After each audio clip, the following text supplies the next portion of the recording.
Sarah Mitchell adjusted her oversized sunglasses as she shuffled through Terminal 2 at San Diego International Airport, pulling her carry-on behind her with the kind of exhaustion that came from the soul, not just the body. At 26, she looked like any other tired traveler in black yoga pants and an oversized cardigan, the kind of woman people's eyes would pass right over without a second thought. That's exactly how she wanted it. The boarding announcement for Flight 2847 to Dallas crackled overhead. Sarah joined the line, keeping her head down, earbuds in but no music playing. Just a barrier, a wall between her and a world that asked too many questions. Her right hand instinctively touched her left forearm, fingers tracing the outline of the tattoo hidden beneath her sleeve, a Navy hospital corpsman insignia intertwined with a SEAL trident.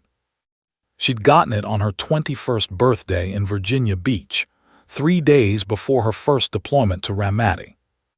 That felt like a lifetime ago. Boarding Group C, the gate agent announced. Sarah waited, patient, disciplined. Old habits died hard. She'd learned to wait in places where impatience got you killed, dusty compounds in Helmand Province, blacked-out helicopters over hostile territory, blood-soaked field hospitals where the next casualty could arrive in 3 seconds or 3 hours. Seat 12B, middle seat. Sarah wedged herself between a businessman already asleep against the window and a college kid in the aisle seat who couldn't stop fidgeting with his phone. Perfect. Invisible. She buckled her seatbelt with practiced efficiency, declined the flight attendant's offer of a drink, and closed her eyes before anyone could attempt small talk. But sleep wouldn't come. It never did anymore. Instead, her mind drifted back to Naval Medical Center San Diego, where she'd started her new job exactly 32 days ago. 32 days of being Sarah the rookie nurse, instead of Doc Mitchell, the corpsman who ran with SEAL Team 3. 32 days of measuring medications instead of treating sucking chest wounds. 32 days of doctors talking down to her like she was fresh out of school, not someone who'd performed emergency field surgery in the back of a moving Humvee while taking enemy fire. "You'll adjust," her therapist had said during their last session. "Civilian life takes time. You're not in Afghanistan anymore." But tell that to her hands, which still twitched toward her waistband where her trauma kit used to be. Tell that to her ears, which analyzed every sudden noise for threat assessment. Tell that to her dreams, where she still heard the voices of the men she couldn't save. The plane's engines roared to life. Sarah's eyes remained closed, but her breathing pattern shifted, controlled, measured, the box breathing technique they'd taught her for combat stress. 4 seconds in, 4 seconds hold, 4 seconds out, 4 seconds hold. Repeat. She'd left the Navy 10 months ago with an honorable discharge, 2 Navy and Marine Corps Achievement Medals, and a reputation that followed her like a shadow. Alpha SEAL Medic. The call sign had started as a joke. She was the only female corpsman assigned to SEAL Team 3 during their 2019 deployment. But after she dragged Lieutenant Marcus Chen out of a kill zone in Ramadi, performed a battlefield tracheotomy on Petty Officer Rodriguez while mortars fell around them, and talked a 20-year-old machine gunner through his own sucking chest wound over the radio, the joke became legend. The SEALs didn't give call signs lightly. Alpha SEAL Medic meant something. It meant when the shooting started, when the blood flowed, when death came knocking, you wanted her in your corner. But Sarah had walked away from all of it. She'd walked away from the adrenaline, the brotherhood, the purpose. She'd walked away because after 6 years of patching up warriors, she'd started to break in ways that didn't show up on X-rays. Because her hands shook when she heard fireworks. Because she'd started drinking alone. Because the last operation had ended with a 23-year-old SEAL dying in her arms despite everything she did, and his last words, "Tell my mom I wasn't scared," had shattered something inside her she didn't know how to fix. Nursing school had seemed like the answer. Use her skills, help people, but without the chaos, without the life-and-death stakes every single day. A normal job, a normal life. Except normal felt like drowning in slow motion. The plane lifted off, banking over the Pacific Ocean. Sarah opened her eyes just enough to see the coastline disappearing below, the beaches where she used to run at dawn, the base where she'd learned to be someone who mattered, the life she'd left behind. Her phone buzzed with a text from Jamie, her roommate from nursing school. "How's Dallas? Remember, you're doing great. Give yourself grace." Read. Sarah typed back, "Still in the air, thanks." She didn't have the heart to tell Jamie that great felt like a lie she told herself every morning, that she missed the team so badly it physically hurt.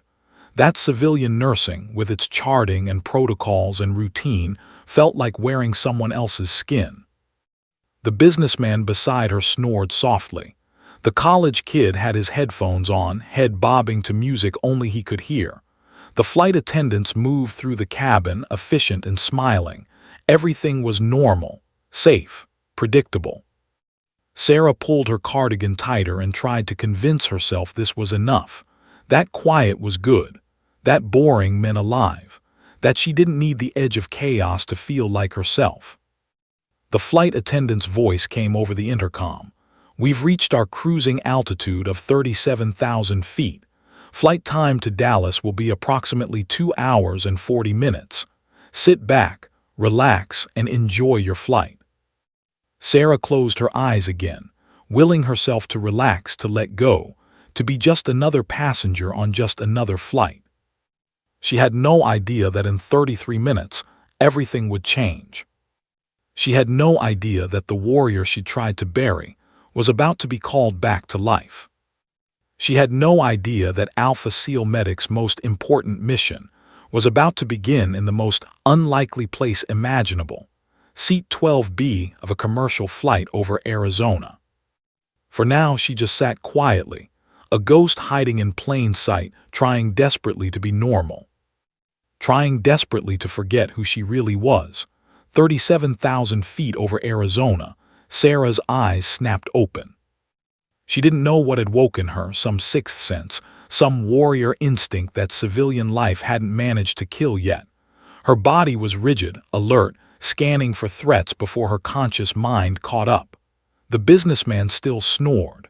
The college kid still bobbed his head to music. Everything looked normal. But something was wrong.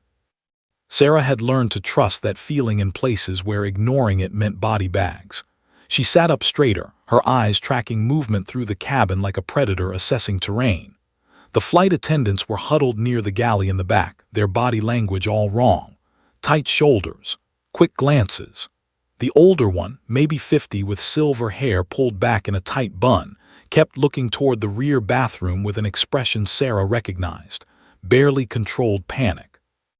A younger flight attendant, Jessica, according to her name tag, hurried past Sarah's row, her practiced smile not quite reaching her eyes. Sarah caught the tremor in her hands, the way her breath came just a little too fast.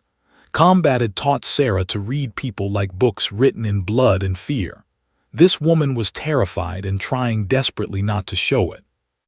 "Excuse me," Sarah said quietly as Jessica passed again.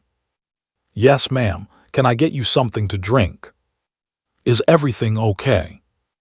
Jessica's smile brightened artificially. "Of course, everything's fine, can I?" A groan from the back of the plane cut her off. Low, pain-filled, the kind of sound that bypassed social filters and went straight to primal human recognition of suffering. Several passengers turned to look. Jessica's face went pale. "Excuse me," she whispered, and hurried toward the rear galley. Sarah's heart rate kicked up. She unbuckled her seatbelt slowly, casually, the way you moved when you didn't want to alarm civilians but needed to be ready to act. Her hands were steady, muscle memory from 1,000 emergencies taking over. She watched as Jessica and the silver-haired flight attendant, whose name tag read Margaret, had an urgent, whispered conversation. Margaret pulled out the intercom phone. Her hand shook as she brought it to her lips.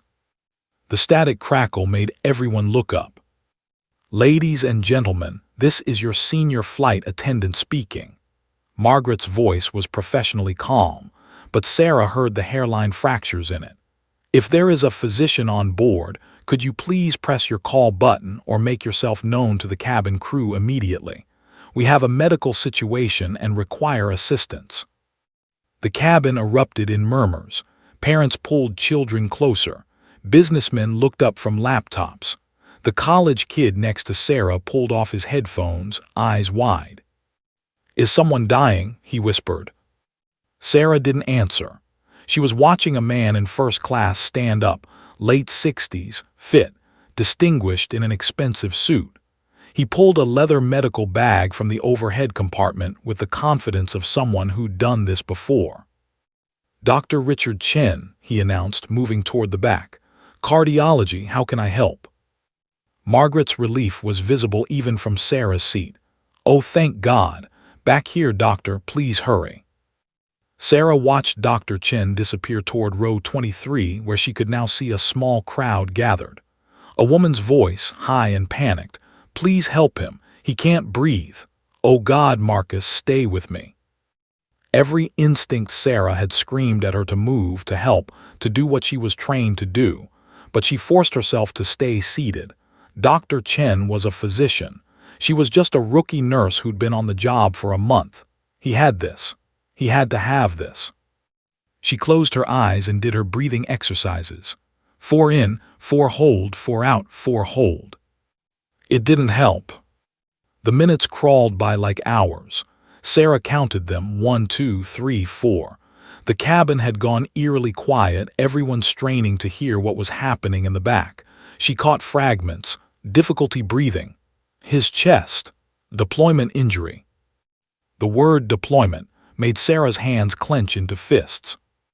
At 5 minutes and 33 seconds, Dr. Chen reappeared. Sarah knew what she was seeing before he said a word. She'd seen that exact expression on the faces of civilian doctors in field hospitals when they realized they were out of their depth.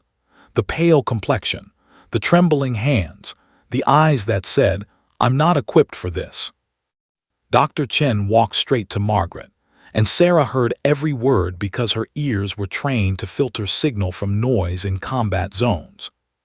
"It's beyond my expertise," he said, voice low but urgent. "That young man back there, he's a Marine recent combat veteran. I think he has a tension pneumothorax, possibly from an old battlefield injury that's recollapsed. His right lung isn't moving. He's going into respiratory distress. Without intervention, he'll be dead in minutes. He needs a trauma surgeon, emergency thoracic surgery, equipment I don't have." He ran a hand through his silver hair.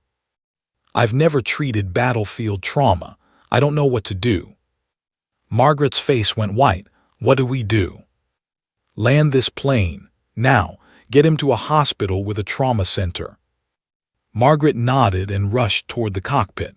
Sarah watched her knock urgently, saw the door crack open, saw the co-pilot's concerned face appear. Sarah's heart hammered against her ribs. Tension pneumothorax. She'd treated it a dozen times, in Ramadi, in Helmand Province, in the back of helicopters and the dirt floors of bombed-out buildings. She knew exactly what that Marine was feeling right now. The crushing sensation, the inability to get air, the terror of drowning in open air. She knew because she'd seen men die from it when treatment came too late. The cockpit door closed. 30 seconds later, the captain's voice came over the intercom, no longer calm and collected. "Ladies and gentlemen, we have a serious medical emergency on board. We're diverting to Phoenix Sky Harbor Airport for an emergency landing. Flight attendants, prepare the cabin. If there is anyone on board with advanced emergency medical training, paramedics, combat medics, emergency room personnel, please identify yourself immediately." Sarah's hands gripped the armrests so hard her knuckles went white. The college kid next to her stood up. "I took a CPR class last year, should I?" "Sit down," Sarah said quietly. "This is beyond CPR." Another groan from the back, weaker this time. A woman's sob. "Marcus, please stay with me, stay awake." Margaret rushed past again and Sarah caught her arm. "What's the patient's status?" Margaret looked at her with desperate hope. "Are you medical?" I'm a nurse. New, but what's his condition? Male, 24, Marine Corps, Staff Sergeant Marcus Webb.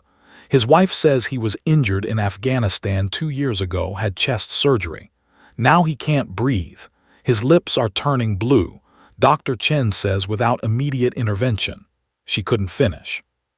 Sarah felt time slow down the way it always did before combat. She saw everything with crystal clarity. The fear in Margaret's eyes, the college kid staring at her, the businessman finally awake and watching, the cockpit door opening again. The co-pilot emerged holding a radio. His face was grim. "We're 43 minutes from Phoenix," he announced. "Air traffic control is coordinating with Luke Air Force Base. They're sending." Static crackled from his radio, and a new voice cut through, sharp and professional. "Commercial Flight 2847, this is Viper 1, F-35 lightning out of Luke Air Force Base. We are intercepting your position to provide escort for emergency landing. We've got Air Force flight surgeons on standby. What is the nature of your medical emergency?" The co-pilot explained the situation. Sarah heard the terms tension pneumothorax and combat veteran and no trauma capability on board. There was a brief pause. Then the F-35 pilot's voice came back, different now, urgent, focused. "Flight 2847, time is critical. That Marine needs needle decompression within the next 10 minutes or he's not going to make it to Phoenix alive. Do you have anyone on board with tactical combat medical training? Anyone with battlefield trauma experience?" The cockpit went silent. Margaret looked at Dr. Chen. He shook his head helplessly. The F-35 pilot pressed. "Flight 2847, I need an answer. Do you have tactical medical capability on board? Yes or no?" Sarah stood up. Every eye in first class turned to her. The quiet woman in yoga pants and a cardigan who hadn't said more than 2 words the entire flight. She pulled off her sunglasses, and for the first time in 10 months, she let people see the warrior in her eyes. "Tell them Alpha SEAL Medic is on board," Sarah said quietly. The cabin went dead silent. The co-pilot stared at her. "What did you say?" Sarah's voice was steadier now, command authority replacing hesitation. "Tell the F-35 pilot that Alpha SEAL Medic is on this plane, and get me to that Marine. Now." Co-pilot's hand froze on the radio. His eyes swept over Sarah, yoga pants, cardigan, exhausted face, looking for some sign that she was joking or delusional. He found neither. What he found instead was something that made 20 years of military aviation experience kick in. The absolute certainty in her eyes, the way she stood with unconscious military bearing, the calm that only came from walking through fire and coming out the other side. "Ma'am, did you just say?" "Alpha SEAL Medic, former Navy Hospital Corpsman, SEAL Team 3, 2 combat deployments, 6 years tactical medicine. And that Marine in the back is dying while we're talking. Move." Margaret grabbed Sarah's arm, relief flooding her features. "Oh, thank God, this way quickly." But the co-pilot was already pressing the radio to his lips, his voice betraying shock. "Viper 1, this is Flight 2847. I need you to confirm you copied that last transmission correctly." The static crackled. Then, "Flight 2847, say again your last. Did someone just claim to be Alpha SEAL Medic?" Sarah snatched the radio from the co-pilot's hand. "Viper 1, this is Sarah Mitchell, former HM1, Team 3, call sign Alpha SEAL Medic. Authentication. I ran trauma for DEVGRU attachments in Ramadi 2019, Helmand 2020. I've performed needle decompression 17 times in combat conditions. Now get me medical authorization and whatever support you can provide because I've got a Marine who can't breathe and we're burning time." The silence on the radio stretched for 3 seconds that felt like eternity. Then a different voice came through, older, authoritative, with the kind of gravitas that came from command. "Alpha, this is Viper 1 Actual, Major Dan Reeves. I flew CAP over Ramadi in 19. I know who you are. Half the Air Force knows who you are. We've got your back. Medical authorization is granted under emergency combat protocols. Flight surgeon is online now and we're patching you through. You have full authority to treat. What do you need? Sarah felt something shift inside her, like a key turning in a lock she'd thought was rusted shut forever. I need to see my patient. Stand by. She handed the radio back and turned to Margaret. Take me to him, now. The walk through the cabin felt like moving through water. Passengers stared as Sarah moved past. The quiet woman from 12B suddenly transformed into something else entirely. The college kid's mouth hung open. The businessman had his phone out, already recording. Sarah ignored them all. Row 23. Last row before the galley. Sarah saw the situation before she reached it. A young woman, maybe 23, blonde hair and a ponytail, face streaked with tears, crouched over a young man slumped against the window. Dr. Chen stood helplessly nearby, his medical bag open but useless. 2 flight attendants hovered, uncertain. The young man, Marcus Webb, was dying. Sarah knew the signs like she knew her own heartbeat. Cyanosis. His lips and fingernails had the telltale blue tinge of oxygen deprivation. Tracheal deviation. His windpipe was being pushed to the left by pressure in his right chest. Distended neck veins. Rapid, shallow breathing that was getting weaker with each attempt. His right chest wasn't moving at all while his left heaved desperately, trying to compensate. Classic tension pneumothorax. Air trapped in the pleural space, pressure building with nowhere to go, collapsing the lung and crushing the heart. Without intervention, he had maybe 10 minutes before cardiac arrest. I'm Sarah, she said, dropping to her knees beside Marcus. I'm a medic, I've got you. Marcus's eyes found hers, terror and recognition fighting in their depths. His lips moved, trying to form words, but he couldn't get enough air. His wife grabbed Sarah's shoulder. Please, he's dying. He had surgery 2 years ago after his deployment. Shrapnel damaged his lung. The doctors said it could recollapse if he wasn't careful, but we didn't think. Her voice broke into sobs. Sarah gently moved the wife aside and put her hands on Marcus's chest. She felt what she expected. The right side was hyperresonant, filled with trapped air instead of functioning lung tissue. His heart rate was racing. She counted it at his carotid artery. 140, 150. Compensatory tachycardia as his body desperately tried to oxygenate itself with one lung. Marcus, can you hear me? Sarah asked, her face close to his. He managed the smallest nod. I'm Alpha SEAL Medic. I don't know if you've heard of me, but I ran with SEAL Team 3. I've treated this exact injury 17 times in combat and every single one of those warriors lived. You're going to live too, but I need you to trust me and stay calm. Can you do that? Another tiny nod. His eyes locked onto hers, and Sarah saw the moment the panic receded just slightly. He knew who she was. Somehow, impossibly, this Marine had heard the stories. The radio crackled in the co-pilot's hand. Alpha, this is Air Force Flight Surgeon Captain Amy Rodriguez. I have your patient profile based on your description. Confirm. Suspected tension pneumothorax, right side, likely from previous combat injury. Sarah took the radio. Confirmed. Male 24, previous thoracic injury with surgical repair. Current presentation, severe respiratory distress, cyanosis, tracheal deviation, absent breath sounds right side, distended neck veins. He's crashing, Captain. I need to decompress. Now. Concur. You're authorized for needle thoracostomy. Do you have a 14-gauge needle? Sarah looked around the cabin. At the first-class galley with its beverage service.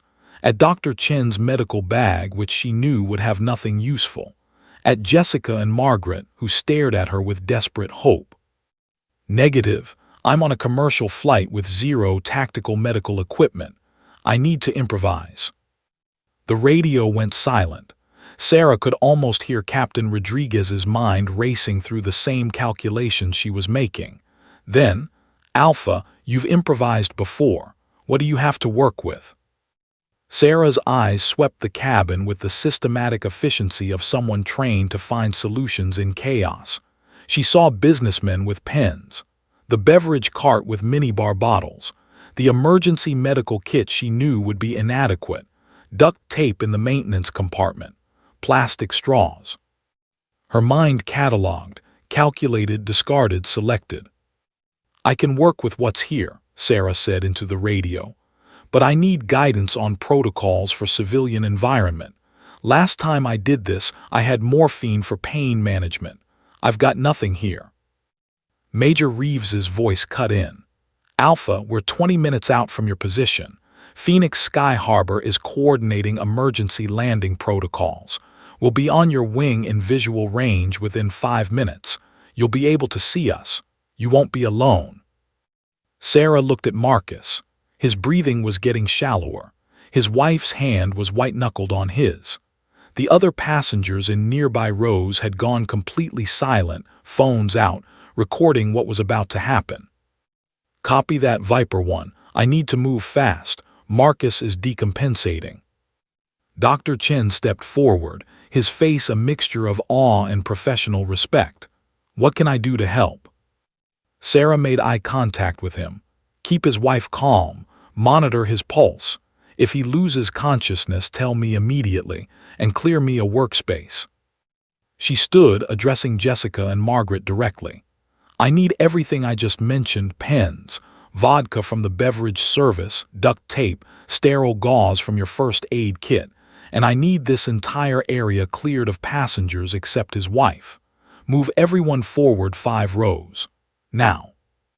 The flight attendants scattered like special operators given orders. Sarah turned to Marcus's wife. "What's your name?" "Amanda Webb." Tears streamed down her face. "Is he going to die?" Sarah took her hand. "Not today, not on my watch, but I need you to be strong for him. I'm about to do something that looks terrifying but will save his life. He's going to feel pain. He might scream. You need to hold his hand and tell him he's okay. Can you do that?" Amanda nodded, wiping her tears with determination Sarah recognized. Military spouse strength. The radio crackled again. "Alpha, this is Viper 1. We have visual on your aircraft. We're off your right wing. Look out the starboard windows." Sarah glanced out the window of row 23. There, silvered against the Arizona sky, 2 F-35 Lightning II fighters flew in perfect formation alongside the commercial jet. Sunlight glinted off their canopies. As Sarah watched, the lead pilot dipped his wings, the universal aerial salute, warrior to warrior. Despite everything, despite the dying Marine and the improvised surgery and the 100 ways this could go wrong, Sarah felt tears sting her eyes. She wasn't alone. Jessica returned with an armful of supplies. Margaret had cleared the surrounding rows. Dr. Chen stood ready with a hand on Marcus's pulse. Amanda gripped her husband's hand. Marcus's lips were nearly purple now. His eyes were glazing. Sarah had maybe 3 minutes. "Viper 1 Alpha," she said into the radio. "Beginning procedure now. Stay with me." "We're right here, Doc," Major Reeves replied. "Bring him home." Sarah knelt beside Marcus, her hands steady, her mind clear, and for the first time in 10 months she felt exactly like herself. Alpha SEAL Medic was back. Sarah's hands moved with the precision of a surgeon and the speed of a combat medic as she laid out her improvised tools on the fold-down tray table. 3 ballpoint pens. She'd already tested them, clicking each one to ensure smooth mechanisms. 2 miniature vodka bottles from the beverage cart, a roll of duct tape, sterile gauze pads from the airplane's woefully inadequate first aid kit, a plastic straw from someone's drink. It looked like the contents of a junk drawer. To Sarah, it was a life-saving arsenal. "Jessica, I need you to stabilize his head and shoulders," Sarah commanded, her voice carrying the authority of someone who'd given orders under fire. "Margaret, you're my supply nurse. When I call for something, put it in my hand immediately. Dr. Chen, keep your fingers on his carotid pulse and call out his heart rate every 30 seconds. They moved into position without question. Something in Sarah's tone made it impossible to do anything else. Marcus's breathing had become almost non-existent, tiny, desperate gasps that barely moved his chest. His oxygen saturation, if they'd had a monitor, would have been in the 60s. Maybe lower. His eyes rolled back, consciousness fading. "Marcus," Sarah snapped her fingers in front of his face. "Stay with me, Marine. That's an order. You don't get to check out before I fix you." His eyes found hers again, pupils dilated with hypoxia. Amanda sobbed beside him, still gripping his hand. "Please save him, please. We just got married 8 months ago. We're supposed to have our whole lives." "And you will," Sarah cut her off, not unkindly. "But right now I need quiet so I can concentrate. Talk to him. Tell him about your future. Give him something to hold on to." Sarah picked up the first pen, a cheap plastic Bic that someone had been using for a crossword puzzle. She unscrewed it with practiced efficiency, removing the ink cartridge and the small plug at the writing end. What remained was a hollow plastic tube about 4 inches long. She held it up to the light, checking for obstructions. "Margaret vodka." The miniature bottle appeared in her hand. Sarah cracked it open and poured the clear liquid over the plastic tube, letting it run through the hollow interior. The sharp smell of alcohol filled the cabin. Passengers in the rows ahead craned their necks to watch. At least a dozen phones were pointed at her. "Viper 1, Alpha," Sarah said, her voice steady. "I've got a modified pen casing for the catheter. No actual medical-grade equipment available. Proceeding with field improvisation." Captain Rodriguez's voice came through the radio, professional but with an undercurrent of tension. "Copy that, Alpha. Talk me through your landmarks. Where are you planning insertion?" Sarah's fingers found Marcus's chest, palpating through his Marine Corps t-shirt. Her training kicked in like muscle memory. She could do this blindfolded if she had to. She'd done it in the dark, under fire, in the back of moving vehicles. A quiet airplane cabin was practically a surgical suite by comparison. "Second intercostal space, midclavicular line right side," Sarah reported, her fingers finding the exact spot between his ribs. "I can feel the trapped air, hyperresonant on percussion, preparing to sterilize the site." "Heart rate 160, Dr. Chen called out, his voice tight with concern. "He's tachycardic and getting worse." Sarah poured vodka over her hands, scrubbing them together like she was prepping for surgery. It wasn't ideal. It wasn't even close to sterile protocol. But it was what she had. She'd learned in Ramadi that perfect was the enemy of good enough, and good enough kept people breathing. "Amanda," Sarah said, looking up at the terrified wife, "I need you to lean close to Marcus's ear and talk to him. Tell him about the day you met. Tell him about your wedding. Keep his mind occupied." Amanda nodded, tears streaming down her face as she leaned in. "Remember our first date, baby? You were so nervous you forgot your wallet and I had to pay for dinner." Her voice cracked, but she kept going. Sarah lifted Marcus's shirt, exposing his chest. She could see the surgical scar from his previous injury, a long, angry line across his right thorax where military surgeons had put him back together after whatever hell he'd survived in Afghanistan. Now that repair had failed, and his lung had recollapsed, probably triggered by the pressure changes during flight. She poured more vodka directly onto his skin, watching him flinch at the cold. Good. That meant he was still conscious, still feeling. She needed him conscious. "Viper 1, I'm at the insertion point," Sarah reported. "Patient is conscious but barely responsive. I'm going to need to do this without local anesthesia." "Understood, Alpha." Major Reeves's voice was calm, grounding. "We're right outside your window. You've got this." Sarah glanced out and saw the F-35 maintaining perfect formation. Somehow, impossibly, it helped. She wasn't alone in this. She took the sterilized pen tube in her right hand, positioning it at the precise point between Marcus's second and third ribs. Her left hand palpated the landmarks one final time. In her mind, she could see the anatomy, the intercostal muscles, the pleural space filled with trapped air, the collapsed lung beneath it all, desperate to reinflate. "Marcus, look at me," Sarah commanded. His glazed eyes found hers. "You're going to feel a sharp pressure, then relief. It's going to hurt like hell for about 3 seconds, then you're going to be able to breathe again. The alternative is you die in the next 2 minutes.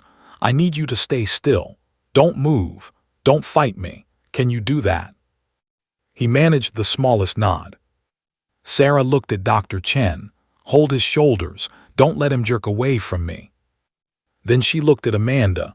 "Keep talking to him. Don't stop no matter what happens." Amanda's voice shook, but she continued.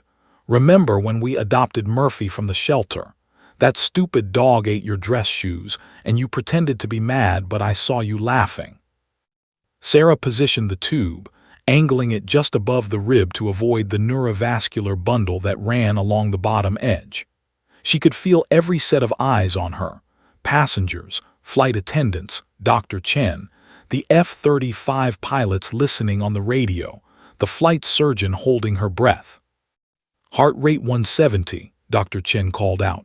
"Sarah, he's running out of time." The cabin went silent except for Amanda's trembling voice and Marcus's weak, gasping breaths.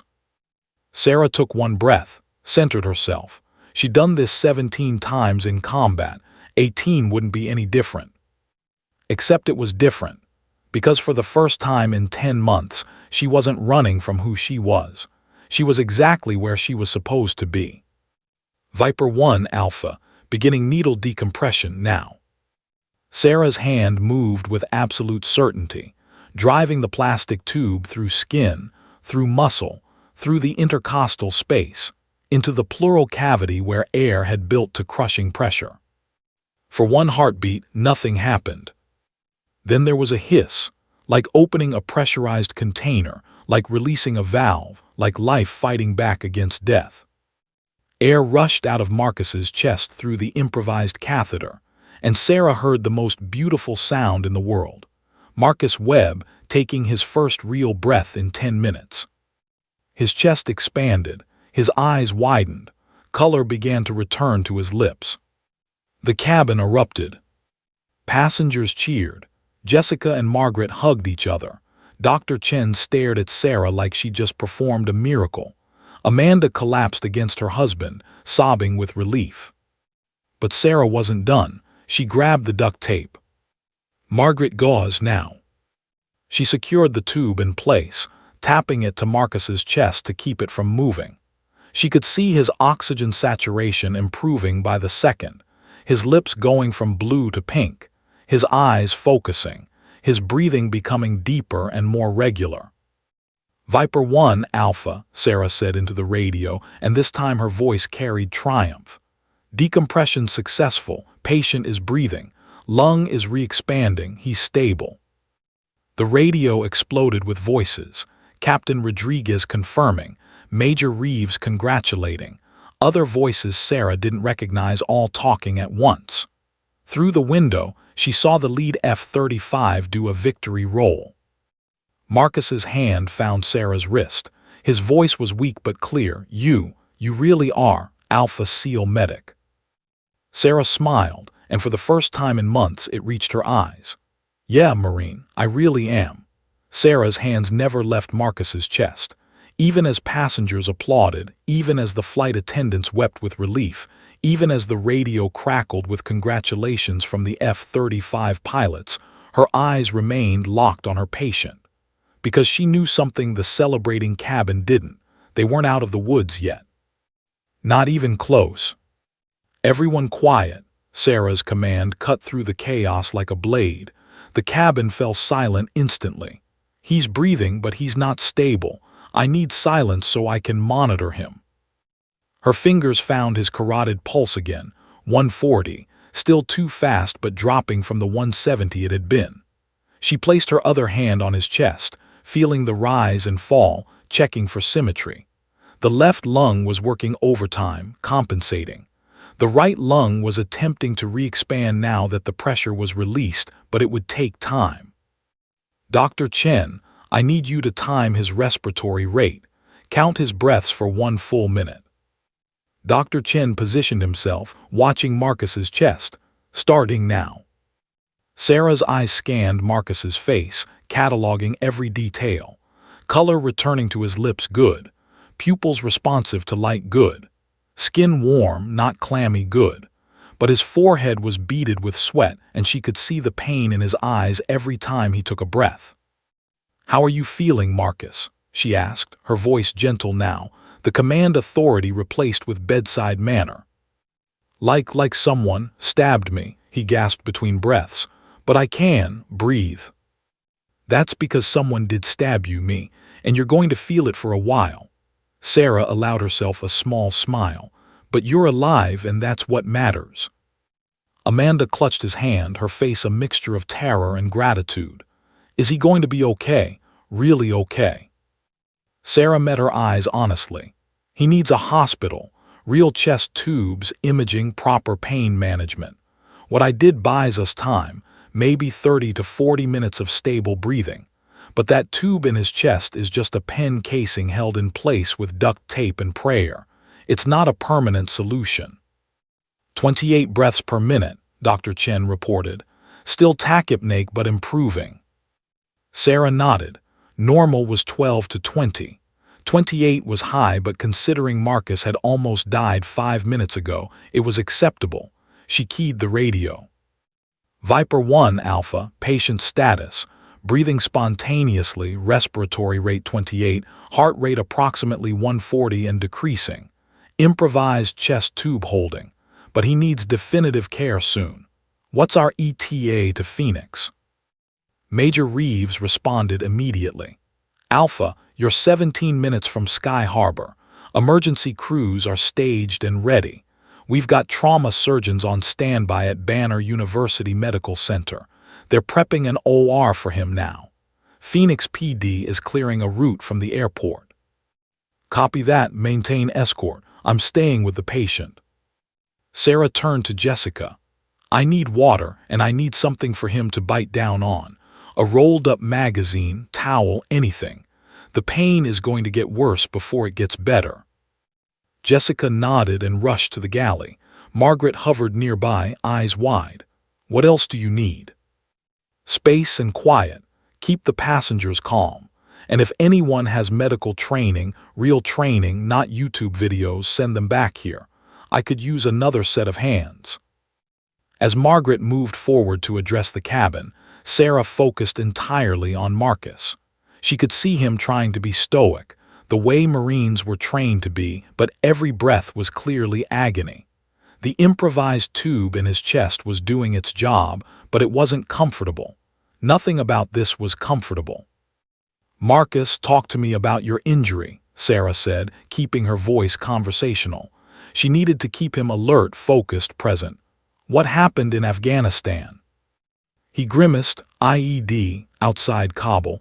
2 years ago caught shrapnel. In my chest, collapsed lung, emergency surgery. At Bagram." He paused to catch his breath. "They said, might recollapse, if I wasn't careful." "Did they clear you for flying?" 6 months ago, yeah, no problems, until today." His eyes met hers, and there was fear there now, the adrenaline wearing off and reality setting in. "Did I mess up? Should I not have flown?" "Hey, no," Sarah said firmly. "This isn't your fault. These things happen. Pressure changes, stress on old scar tissue. Sometimes the body just decides today's the day. You didn't do anything wrong." Amanda leaned in, kissing his forehead. "You hear that, baby? Not your fault."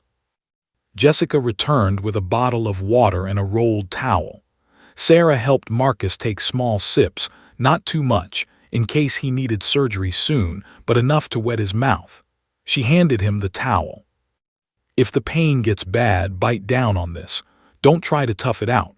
There's no award for suffering in silence." Through the window, Sarah could see the F-35s maintaining their position, 2 guardian angels at 37,000 feet. She wondered what the pilots were thinking, watching this drama unfold. Major Reeves had said he'd flown over Ramadi in 2019. Maybe he'd provided close air support for her team. Maybe he'd been overhead during one of the firefights where she'd treated wounded operators. The military was smaller than people thought. Paths crossed in unexpected ways. Sarah, Marcus's voice was weak. Right here. I heard stories about you and the teams. They said you were a legend. Sarah felt her throat tighten. I was just doing my job, same as you. They said you ran into a kill zone to pull out Lieutenant Chen under heavy fire. Dr. Chen looked up sharply. Chen, my last name is Chen, was this. Different Chen, Sarah said quietly.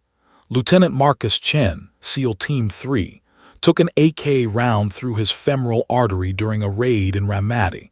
I had about 90 seconds to get a tourniquet on him before he bled out.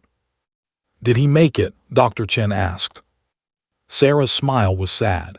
He's teaching at Bud S now, married with 2 kids, sends me a Christmas card every year. Marcus's eyes widened. You saved a SEAL named Marcus, and now you're saving a Marine named Marcus. That's cosmic, Sarah finished. Yeah, I've noticed. The radio crackled. Alpha, Viper 1. We have visual on Phoenix Sky Harbor. Beginning descent coordination with tower. You're going to feel the plane start descending in about 90 seconds. Sarah acknowledged and then focused on Marcus. Okay, listen. When we start descending, the pressure changes are going to affect your chest. It might hurt more. It might feel weird. But that tube is going to equalize the pressure. You just keep breathing, stay calm, and trust the process. I trust you, Marcus said simply. Those 3 words hit Sarah harder than she expected. Trust. It was what every medic needed from their patient, what every operator needed from their corpsman. She'd forgotten how much that trust meant, how it felt to have someone's life literally in your hands and have them believe, truly believe, that you wouldn't let them fall. The plane's nose dipped slightly. Sarah felt the descent in her stomach. Marcus tensed, his hand gripping Amanda's tighter. Breathe through it, Sarah coached. In through your nose, out through your mouth, nice and steady. Dr. Chen continued monitoring vitals. Heart rate 120, respiratory rate 24, both improving. The captain's voice came over the intercom. Ladies and gentlemen, we're beginning our descent into Phoenix Sky Harbor. We'll be on the ground in approximately 12 minutes. Emergency personnel are standing by. Please remain seated with your seatbelts fastened.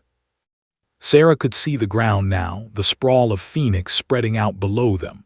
Somewhere down there, trauma surgeons were scrubbing in, preparing to finish what she'd started. The thought should have brought relief. Instead, she felt a strange reluctance to hand Marcus off to someone else. This was her patient, her save, her responsibility. Sarah, Amanda's voice was soft. Thank you, I don't know how to. I mean, you saved his life. You saved my husband, how do I even? You don't have to thank me, Sarah said. This is what I do, what I've always done. But even as she said it, she knew it was more than that. Because for 10 months, she'd tried to convince herself she could walk away from this, from the intensity, the stakes, the moment when everything hung in the balance and your training was all that stood between life and death. She'd been lying to herself. The ground rose up to meet them. The F-35s peeled off in formation, their job done. Through the window, Sarah saw emergency vehicles lining the runway, lights flashing. Marcus was going to make it. And Sarah was going to have to figure out what that meant for her. The wheels touched down with a screech that made every passenger flinch except Sarah. Her hand remained steady on Marcus's shoulder, her eyes locked on the improvised chest tube, watching for any sign of displacement or failure. The deceleration pressed them back into their seats, but the pen casing held firm, duct tape gripping like it was engineered for exactly this purpose. Stay with me, Marcus, Sarah murmured, almost there. Through the window, she could see them, a convoy of emergency vehicles racing alongside the aircraft like a presidential motorcade. 3 ambulances, 2 fire trucks, a Phoenix PD escort with lights blazing, and what looked like a tactical medical response unit. The entire airport had mobilized for one injured Marine.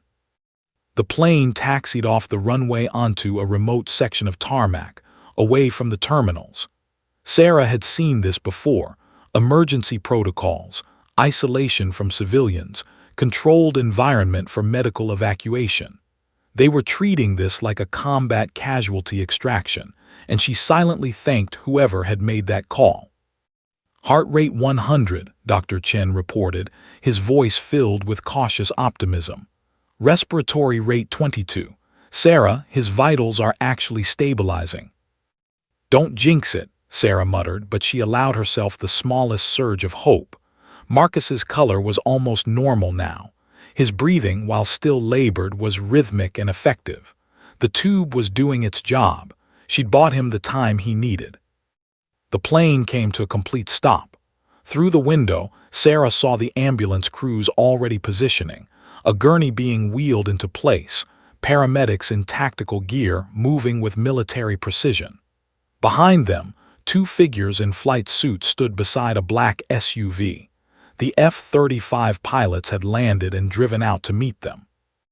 The captain's voice crackled over the intercom. "Ladies and gentlemen, we've arrived at Phoenix Sky Harbor. Please remain seated while emergency personnel board the aircraft. This will only take a few minutes." The forward door opened with a hiss. Sarah heard boots on the stairs, fast, purposeful, professional. Within seconds, a team of 6 paramedics and 2 doctors in tactical medical gear flooded into the cabin. The lead paramedic, a woman in her 40s with Phoenix Fire DEPT across her chest, locked eyes with Sarah immediately. "You're Alpha SEAL medic."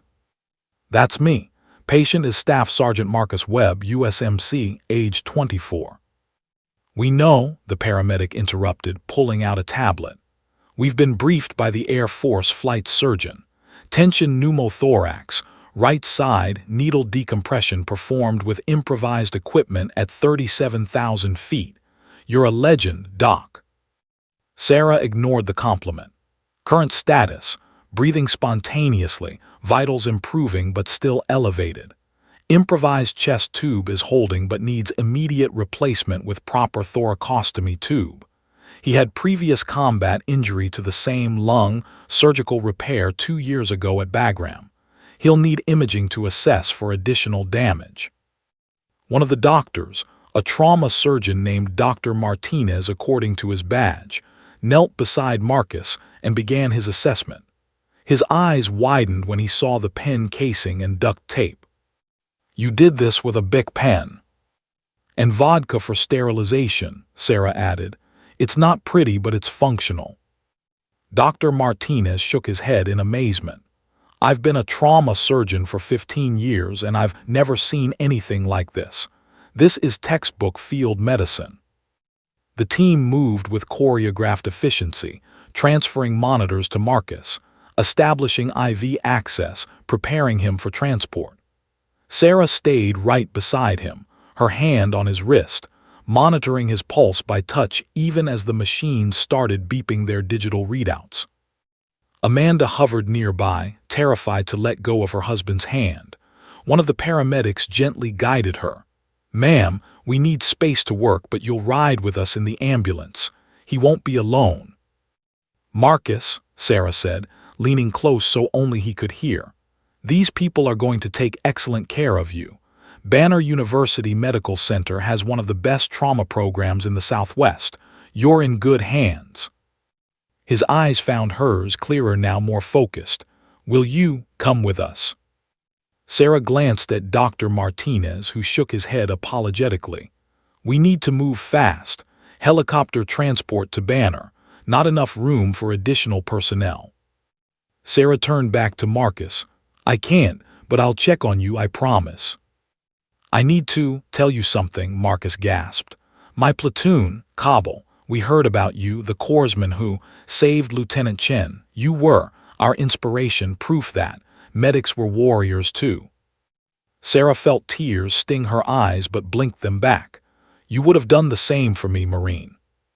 "Semper Fi, Doc." "Semper Fi." The team lifted Marcus onto the gurney with practiced efficiency, keeping the improvised chest tube stable during the transfer. Amanda clutched her purse, tears streaming down her face as she prepared to follow. Before she left, she turned to Sarah and threw her arms around her. "You gave me my husband back," she sobbed into Sarah's shoulder. "You gave us our future back. I don't know how to ever thank you." "Take care of him," Sarah said, hugging her back. "That's all the thanks I need. Be strong for him during recovery. It's going to be a long road." Amanda nodded, wiped her eyes, and followed the gurney out of the plane. Sarah stood in the empty row, suddenly feeling the weight of the last 40 minutes crash down on her. Her hands started to shake, the adrenaline dump she'd kept at bay during the crisis finally hitting. Dr. Chen appeared beside her with a bottle of water. "You should sit down," he said gently. "You just performed emergency surgery at altitude with office supplies. Even superheroes need a minute." Sarah took the water but didn't sit. Through the window, she watched the ambulance doors close with Marcus inside. The convoy began moving, lights blazing, sirens wailing. Phoenix PD cleared the path. Within seconds, they were gone, racing toward the hospital. Movement caught her eye. The two figures in flight suits were approaching the aircraft stairs. Sarah moved toward the exit, stepping out onto the platform at the top of the stairs.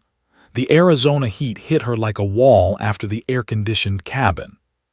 Major Dan Reeves and his wingman, Captain Sarah Chen, stood at the bottom of the stairs in full flight gear. As Sarah appeared, they both snapped to attention and rendered sharp salutes. Sarah froze. She wasn't in uniform. She hadn't been saluted in 10 months. Military protocol said she shouldn't return it. She returned it anyway. Major Reeves dropped his salute and grinned. "Permission to speak freely, Alpha." "Granted." "That was the most badass thing I've seen in 20 years of flying, and I once watched a warthog take out an entire convoy with a single gun run." He extended his hand.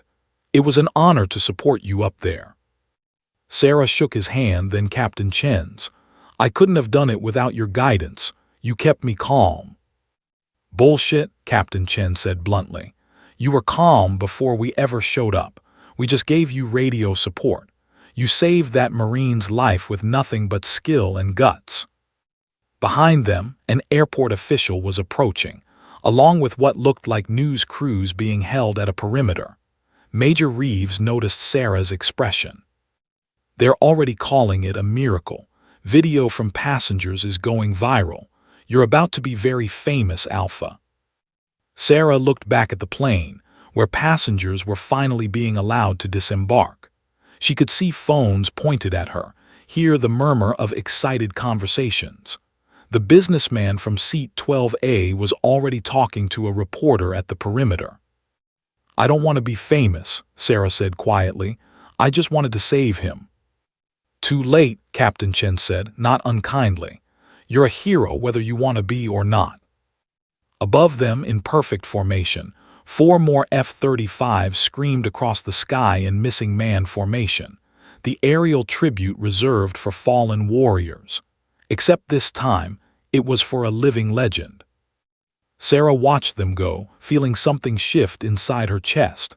Not the warrior she'd tried to bury, not the nurse she'd tried to become. Something new, something whole. Alpha SEAL Medic wasn't just a call sign. It was who she'd always been.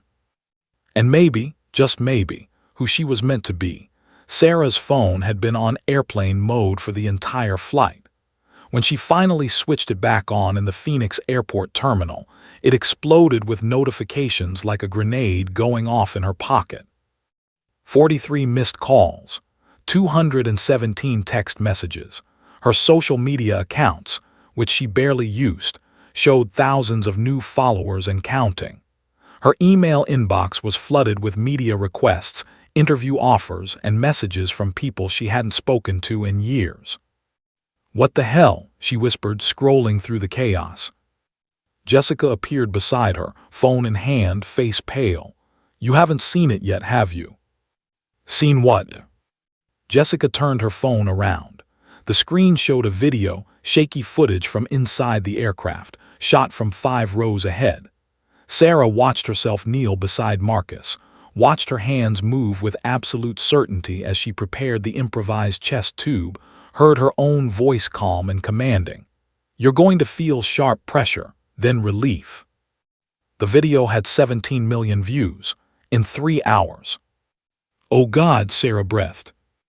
"That's just one video," Jessica said. "There are at least a dozen others from different angles. Twitter, TikTok, Instagram, Facebook, you're everywhere. Rookie nurse saves Marine at 35,000 feet. Former Navy SEAL medic performs miracle surgery. Alpha SEAL medic returns. You're viral, Sarah, like globally viral." Sarah sank into an airport chair, her legs suddenly weak. This was her worst nightmare. She'd left the military specifically to disappear, to be anonymous, to escape the attention and expectations and pressure of being Alpha SEAL medic. Now the entire world knew who she was. Her phone rang, unknown number.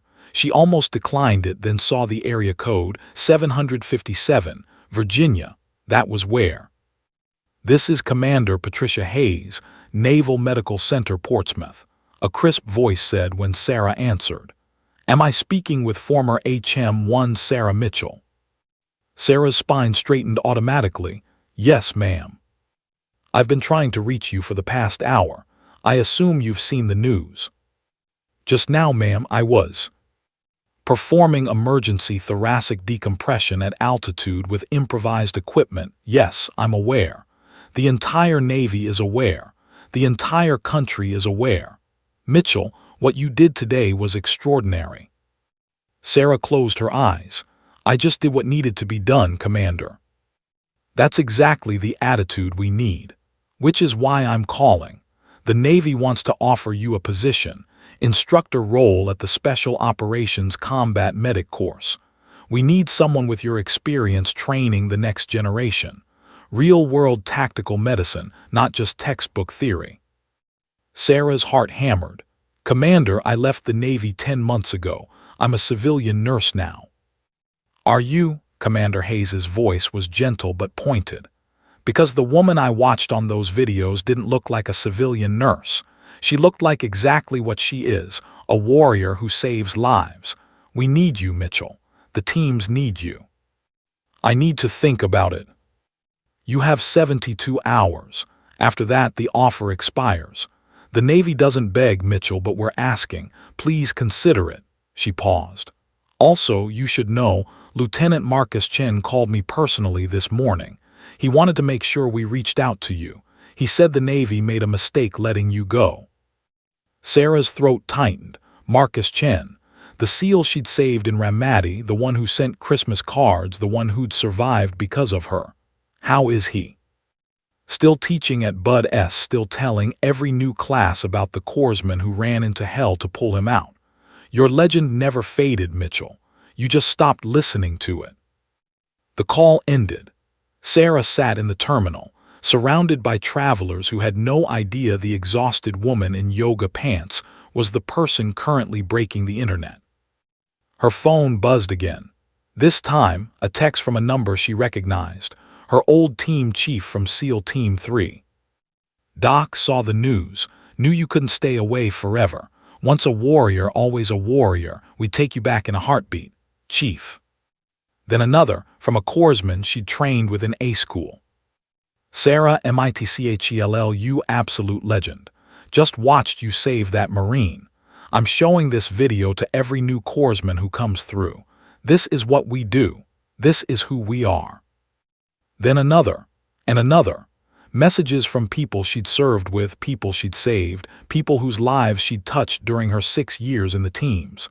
They poured in like a flood, respect, admiration, pride, and something else. They were welcoming her home. A shadow fell across her. Sarah looked up to find a woman in her 50s, designer suit, professional smile.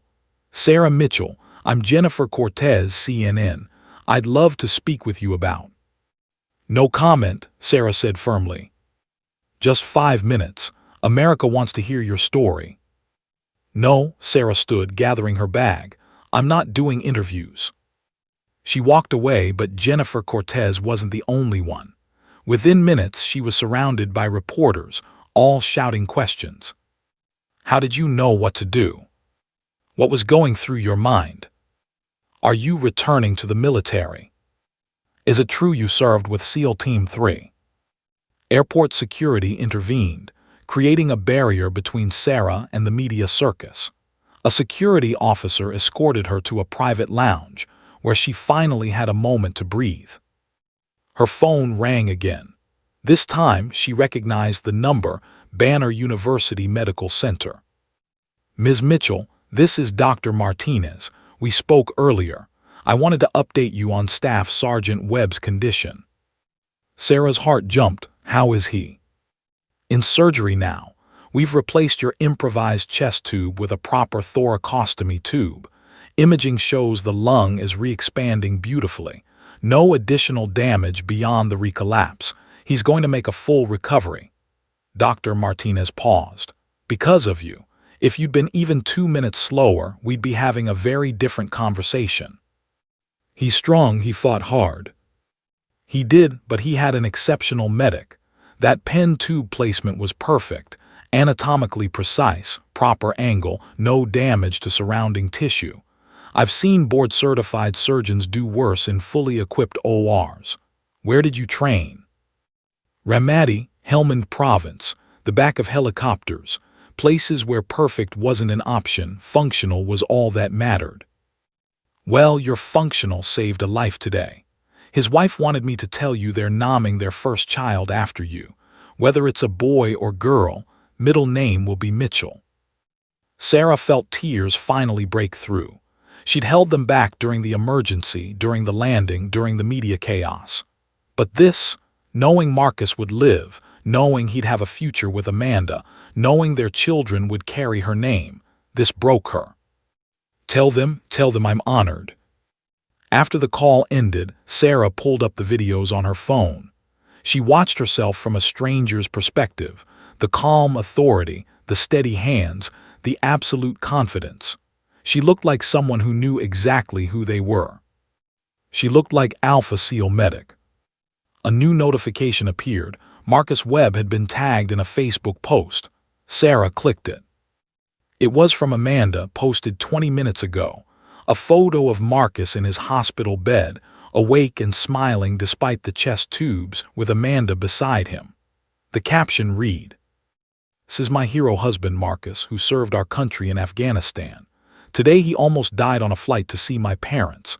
But God put an angel on that plane. Sarah Mitchell, former Navy SEAL Corpsman, call sign Alpha SEAL Medic. She saved my husband's life with nothing but a pen, vodka, and the skills she earned saving warriors in combat. She gave us our future back. She gave us our life back. Thank you, Sarah. We will never forget you. #Alpha SEAL Medic #Hero Never Quit." The post had been shared 47,000 times. Sarah's phone rang one more time. She almost didn't answer, but the caller ID showed Naval Medical Center San Diego, her current employer. "Sarah, it's Director Campbell. I've seen the news. I think we need to talk about your future here." Sarah closed her eyes, knowing what was coming. "I agree, sir. We do." 3 weeks later, Sarah stood in front of the floor-length mirror in her small San Diego apartment, adjusting the collar of her Navy service uniform. The khaki fabric felt foreign after 10 months in scrubs and civilian clothes, yet somehow more right than anything she'd worn since leaving active duty. The insignia on her collar wasn't Hospital Corpsman anymore. It was Instructor Staff, Special Operations Combat Medic Course, Naval Medical Center, Portsmouth, Virginia. She was going back, not as the warrior she'd been, but as something more, a teacher, a mentor, a living bridge between combat experience and the next generation who would face the same impossible choices she had. Her phone buzzed, a text from Amanda Webb. "Marcus is being discharged today, full recovery. Doctors say no restrictions. He wants to see you before you leave for Virginia.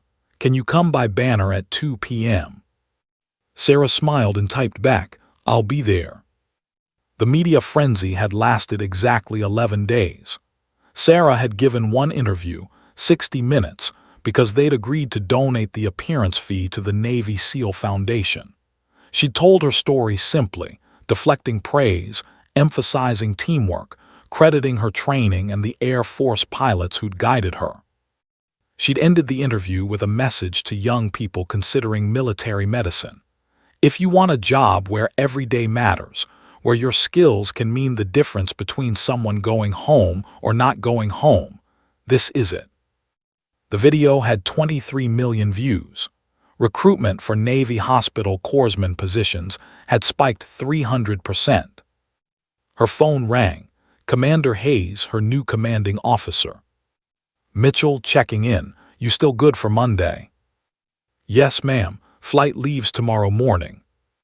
Outstanding. I wanted you to know we've already got 43 students signed up for your first class. Word spread fast. They're calling it the Alpha SEAL Medic course, even though that's not the official name. Hayes chuckled. You're going to inspire a lot of lives, Mitchell.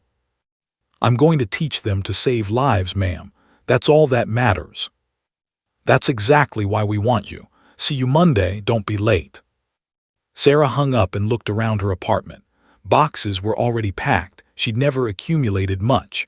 A lifetime of military minimalism meant she could fit her entire world into a duffel bag and 2 suitcases. On her coffee table sat a stack of letters, actual handwritten letters, not emails, from people thanking her for Marcus. Parents who almost lost their son. A wife who almost lost her husband. Friends who almost lost their brother-in-arms. One letter sat separate from the others. Sarah picked it up, reading it for the dozenth time. Dear Doc Mitchell, you don't know me, but you saved my life in Ramadi, June 2019. I was the machine gunner. Rodriguez, 19 years old, sucking chest wound, thought I was dead. You talked me through treating myself over the radio while you were pinned down 3 buildings away. Your voice kept me calm, kept me breathing, kept me alive. I got out 2 years ago, got married last year. My daughter was born 3 months ago. Her name is Sarah. I saw what you did on that plane. Saw you save another warrior the same way you saved me. The same way you've probably saved dozens of others. Thank you for showing the world what we always knew. You're the real deal. You're the hero we tell stories about. Your brother-in-arms forever. David Rodriguez, former Navy HM3. Sarah folded the letter carefully and placed it in her pocket.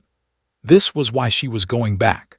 Not for the glory or the recognition or even the adrenaline, but because warriors like Rodriguez and Marcus and Lieutenant Chen deserved medics who would run toward the fire, who would improvise with pen casings and vodka when that's all they had, who would never quit on them. She could train those medics. She could pass on what she'd learned in blood and chaos. She could make sure the next generation was ready. At 1:45 p.m., Sarah walked into Banner University Medical Center wearing jeans and a simple black t-shirt. The nurse at the desk recognized her immediately. Ms. Mitchell, oh my gosh, Marcus has been asking about you every day. Room 412. Sarah took the elevator up, her heart beating faster with each floor. When she reached 412, the door was open. Inside, Marcus sat in a chair by the window, dressed in civilian clothes, a small bandage visible under his shirt where the chest tube had been. Amanda sat beside him, holding his hand. They both stood when Sarah entered. Doc, Marcus said, his voice strong now, no gasping, no struggling, just the clear voice of a healthy young Marine. You came. Of course I came, Sarah hugged them both. How are you feeling? Like I got stabbed with a pen at 37,000 feet, Marcus grinned. But alive, because of you. Amanda wiped tears from her eyes. We wanted to see you before you left, to say thank you one more time, and to give you this. She handed Sarah a small frame. Inside was a photo, the 3 of them taken just now on Amanda's phone by a nurse. But underneath the photo was a quote, hand-lettered. Not all angels have wings, some have call signs. Thank you for being ours. Marcus and Amanda Webb. Sarah's vision blurred with tears. I don't know what to say. Say you'll stay in touch, Marcus said. Say you'll let us know how the teaching goes. Say you'll remember that what you do matters, that you matter. I will, all of it. Sarah looked at them both, this young couple who'd almost lost everything, who now had their whole future ahead of them. You two are going to have an amazing life. I can feel it. We will, Amanda said, thanks to you. They talked for another hour. About Marcus's recovery, about Sarah's new position, about the baby they were planning to have next year, middle name Mitchell. They confirmed. When Sarah finally left, the sun was setting over Phoenix, painting the sky in shades of orange and gold. Her phone buzzed one final time. A text from Chief, her old team chief. Heard you're going to Portsmouth to teach. Damn good choice, Doc. The teams are better because of people like you. Make us proud. Sarah typed back, always. On the flight back to San Diego that evening, Sarah didn't hide in seat 12B with her sunglasses and headphones. She sat by the window and watched the clouds pass beneath her. When the flight attendant recognized her, "Oh my God, you're her.